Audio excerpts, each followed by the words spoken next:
21वीं सदी के पाकिस्तान में लाकानूनियत का एक मजहर वकला गर्दी की सूरत में सामने आया है। तारीखी एतबार से पाकिस्तान में अदालतों ने कभी कानून की हुक्मरानी के हवाले से कोई अच्छी मिसाल कायम नहीं की, बल्कि इन्होंने हर बड़ी आइन शिकनी को जवाब फराहम किया है। वकला भी इसी अदालती निज़ाम का जुज़्व हैं, और आज इसी वजह से पाकिस्तानी अवाम हैरान और परेशान है कि वो तबका जिसने अवाम के लिए इंसाफ के हसूल में मदद करनी है, वो दहशत गर्दी की तरफ क्यों माइल हो गया है। आज की कहानी के डांडे वकला तहरीक से जा मिलते हैं, जब 2007 में जस्टिस इफ्तिखार मोहम्मद चौधरी की बहाली के लिए वकला ने एक तहरीक का आगाज़ किया। पाकिस्तान भर में तमाम वकला तंजीमों ने जनरल मुशर्रफ की आमरीत के खिलाफ एक शानदार तहरीक शुरू की, और इस वक्त यूं लगा कि शायद पाकिस्तान में कानून की हुक्मरानी का ख्वाब पूरा हो सकेगा। लेकिन चंद ही माह में वकला की पुरअमन तहरीक में तशद्दुद का अंसर शामिल हो गया। ये बात सच है कि रियासत ने इस तहरीक को कुचलने की कोशिश की, और इस तनाज़ा में वकला को तशद्दुद का सामना भी करना पड़ा। लेकिन हमने देखा कि 2007 और 2009 के दरमियान कानून के रखवालों ने कानून को अपने हाथ में लेना शुरू कर दिया।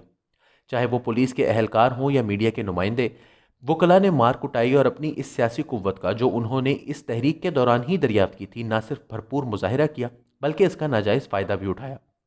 ये वो दौर था जब बरतरफ शुदा जजों को वकला की सियासी हिमायत की ज़रूरत थी, और जनरल मुशर्रफ के हामी जजों को इनसे खौफ आता था। इस कश्मकश में एक नए बाब का आगाज़ हुआ, जिसमें वकला ने खुद ही अपने ग्रोह को एक मुकद्दस गाय का दर्जा दे लिया। पाकिस्तान में ताकत के मराकज़ मुकद्दस गाय बन जाते हैं और अपने आप को कानून से बालातर समझने लगते हैं। यही हाल कुछ हमारे वकला का भी है। जब 2009 में जजेस सियासी तहरीक के ज़रिए बहाल हुए और इस वक्त इस तहरीक को एस्टेब्लिशमेंट की हिमायत भी हासिल थी, तो वकला ने अपनी तोपों का रुख अदलिया की जानिब मोड़ दिया। सबसे पहले इस नई ताकत की जद में मातहत अदलिया आई, और सिविल और सेशन जजों की पाकिस्तान भर में शामत आ गई। जब किसी वकील का मामला एक आज़ाद और गैर जानिबदार जज के सामने आता तो इसके ऊपर बाकायदा हमले शुरू हो जाते थे। यहाँ तक कि कई जजों को तशद्दुद से बचने के लिए अपने आप को अदालतों से मुल्हका गुसल खानों में पनाह लेनी पड़ी, और कुछ की तो बाकायदा पिटाई भी हुई। इसी तरह महकमा माल के अफसरान और मजिस्ट्रेट भी वकला की जद में बारहा आए। मीडिया ने यह सब कुछ रिपोर्ट किया। हुकूमती हलकों की जानिब से यकीन दहानी करवाई गई कि ऐसे पुरतशद्दुद वकला के खिलाफ कार्रवाई अमल में लाई जाएगी, लेकिन बदकिस्मती से कानून नाफिज करने वाले इदारे जो ताकतवर ग्रोहों से डरते हैं, कुछ ना कर पाए। ये और मामला है कि वकला और जजों की तहरीक ने भी इंसाफ के हसूल में आवाम की कोई मदद ना की, बल्कि आला अदलिया से लेकर मातहत अदालतों के मसाइल जूं के तूं रहे। अलबत्ता यह ज़रूर हुआ कि जजों ने हुकूमती मामलात में मुदाखलत की एक नई तारीख रकम की। जस्टिस इफ्तिखार चौधरी ने ना सिर्फ पाकिस्तान पीपल्स पार्टी की हुकूमत को हर कदम पर तंग किया, बल्कि इनके वज़ीर आज़म यूसुफ रज़ा गिलानी ही फारिग कर डाला।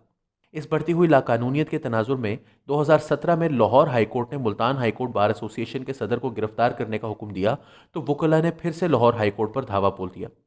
शेर जमान कुरैशी पर इल्ज़ाम था कि उन्होंने जुलाई 2017 में जस्टिस मोहम्मद कासिम खान के साथ ना सिर्फ बदतमीज़ी की बल्कि इन्हें धमकियां भी दी। ये मामला भी खटाई में पड़ गया।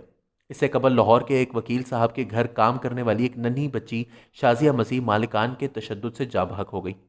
जब इस 12 साला बच्ची के इंसाफ के लिए आवाज़ उठी तो कुछ रियासती कार्रवाई हुई, लेकिन इस वक्त भी हमने देखा कि वकला ने अपने पेटी भाई का साथ दिया और इंसाफ के हसूल में रुकावटें डाली। काश इस बदतरीन वाक़े के बाद अगर आला अदालतें कार्रवाई कर देती तो शायद वकला गर्दी में कुछ कमी वाक़ हो जाती। 1970 की दहाई में वकला का एहतसाब आला अदालतों से वकला तंजीमों के पास आ गया, और इस वक्त से आज तक शाज़ ही वकला तंजीमें किसी वकील के खिलाफ कार्रवाई करती हैं। आप किसी साइल से पूछ लीजिए तो आपको वकला के मिसकॉन्डक्ट के बारे में बखूबी अंदाज़ा हो जाएगा। दूसरा बड़ा मसला कानून की डिग्रियों की खरीदो फरोख्त का है। लीगल एजुकेशन की निगरानी भी बार काउंसिल्स के ज़िम्मे है, और इन्होंने इसके ऊपर कोई खातिर ख्वाह काम नहीं किया। और आज आपको जा बजा प्राइवेट लॉ कॉलेजेस दिखाई देंगे जिनका मेयार इंतहाई नाकिस है, और वो फीसों के एवज़ कानून की डिग्री नौजवानों के हाथ में थमा देते हैं। दुनिया भर में बार का इम्तिहान मुश्किल तरीन इम्तिहान तस्वुर किया जाता है, जबकि पाकिस्तान में इसके बरक्स सभी को लाइसेंस मिल जाता है। बार के इलेक्शन बरादरी और सियासी बुनियादों पर लड़े जाते हैं, और वोटों की ज़रूरत ने तालीमी और प्रोफेशनल सिलेक्शन के निज़ाम को करीबन बर्बाद कर दिया है।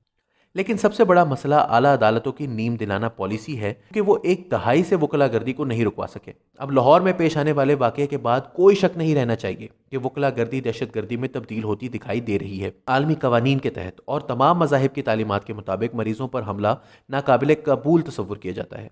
हत्ता कि पाकिस्तान में मुतादिद दहशत गर्दी के वाक़यात में भी आपको शायद ही कोई ऐसी मिसाल दिखाई देगी जहाँ पर हस्पताल के अंदर दहशत गर्दी के वाक़यात पेश आए हों, और जो इक्का दुक्का वाक़यात पेश भी आए तो इसकी दूसरी इंतहा पसंद तंजीमों तक ने खुलकर मजम्मत की। आज ये आलम है कि सीनियर वकला हों या बार के ओहदेदारान या हुकूमती हुक्काम, سبھی اس معاملے کو رفع دفع کرنے کے لیے تیار ہیں، لیکن کوئی انصاف کی بات نہیں کر رہا۔ یہ پاکستانی قوم اور ریاست کے لیے لمحہ فکریہ ہے، کیونکہ اس طرح کی لاقانونیت معاشروں کا شرازہ بکھیر دیتی ہے۔